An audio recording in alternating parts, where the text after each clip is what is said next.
सदगुरु महाराज की जय।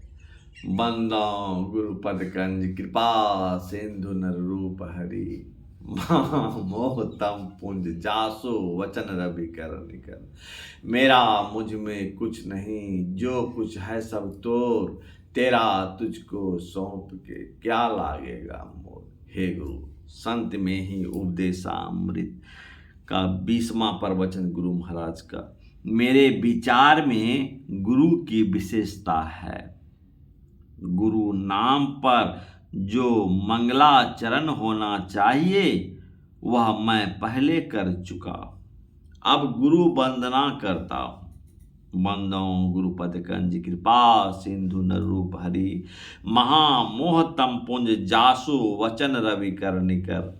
मैं और मेरे जितने साथी हैं जो संत मत के अनुयायी हैं, संत मत के मानने वाले हैं, संत लोग अवश्य ही बहुत सहनशील होते हैं।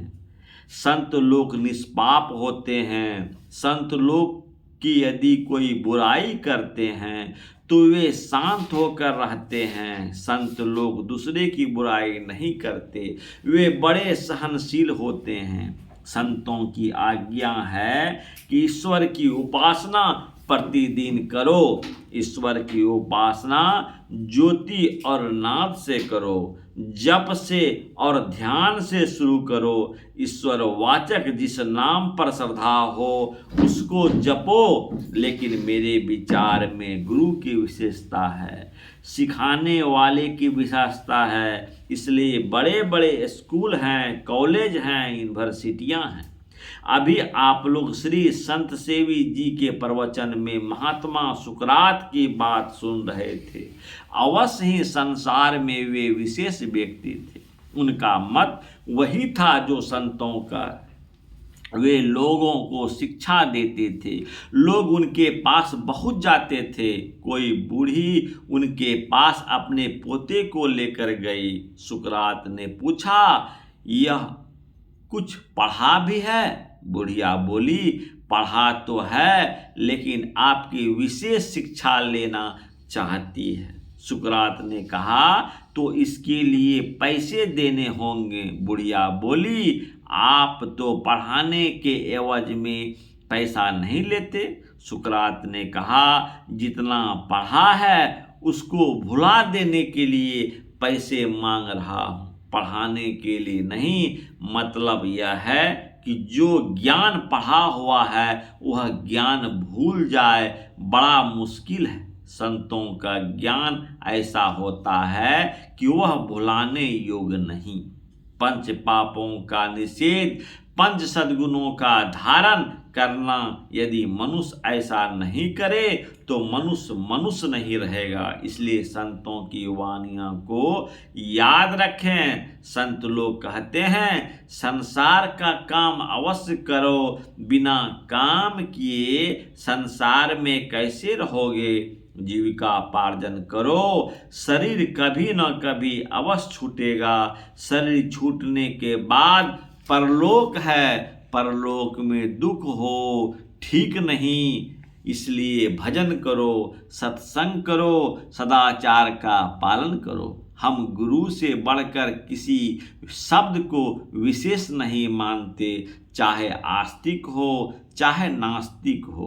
गुरु की शिक्षा के अंदर सभी है। सुमिरन कीजिए, ध्यान कीजिए, सभी कोई गुरु नाम का वाचिक सुमिरन कीजिए। इसको उपांशु में भी कीजिए, जो आपका कान सुने और दूसरे लोग नहीं सुने। फिर मानस सुमिरन कीजिए। सभी सुमिरन की राजा मानस है, जिनमें अपना कान भी सुने और शरीर भी नहीं डोले।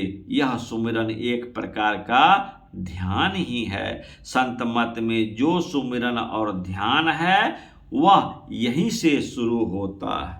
देखे हुए रूप का ध्यान अर्थात गुरु रूप का ध्यान, इससे भी सूक्ष्म ध्यान है, जिसको बिंदु की उपासना कहते हैं। बिंदु को किसी ने स्थूल दृष्टि से देख लिया हो, यह विश्वास करने योग्य नहीं है। बिंदु में स्थान है, परिणाम नहीं है। इसको योगिक दृष्टि से लोग देखते हैं। यह योगिक दृष्टि योग की क्रिया से मिलती है। संत सद्गुरु लोग दृष्टि योग की क्रिया बताते हैं।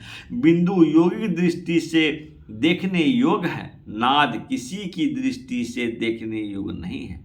वह सूरत से ग्रहण करने योग्य है। बिंदु ध्यान के बाद नाद ध्यान करो। कोई कहे कि नाद नहीं है सो नहीं, आकाश है तो शब्द भी है, शब्द ध्यान भी करो। इसका अभ्यास करना चाहिए, किसी दिन चूकना नहीं चाहिए। आज किया कल नहीं, सो नहीं, सूर्य उदय के पहले, दिन में स्नान के बाद और संध्या समय, तीनों समय अवश्य करो। यह प्रवचन बिहार राज्य अंतर्गत भागलपुर नगर के महर्षि में ही आश्रम कुप्पा घाट में दिनांक 8/8/1976 ईस्वी को साप्ताहिक सत्संग के अवसर पर हुआ। सुक्तिकन सर्व संदेह संदोह निर्मूलम विक्षणं जन मृत्यु भयनं यं स गुरु परमोहमत। गुरु गीता में अर्थ, सभी प्रकार के संदेहों का जड़ से नाश करने से जो चतुर है, जन मृत्यु तथा भय का जो विनाश करते हैं, वे परम गुरु कहलाते हैं। श्री सद्गुरु महाराज की जय। आप लोग जरूर दिन सुने और कृपा दृष्टि बनाए रखें, फॉलो और सब्सक्राइब करें। श्री सद्गुरु महाराज की जय। हे गुरु।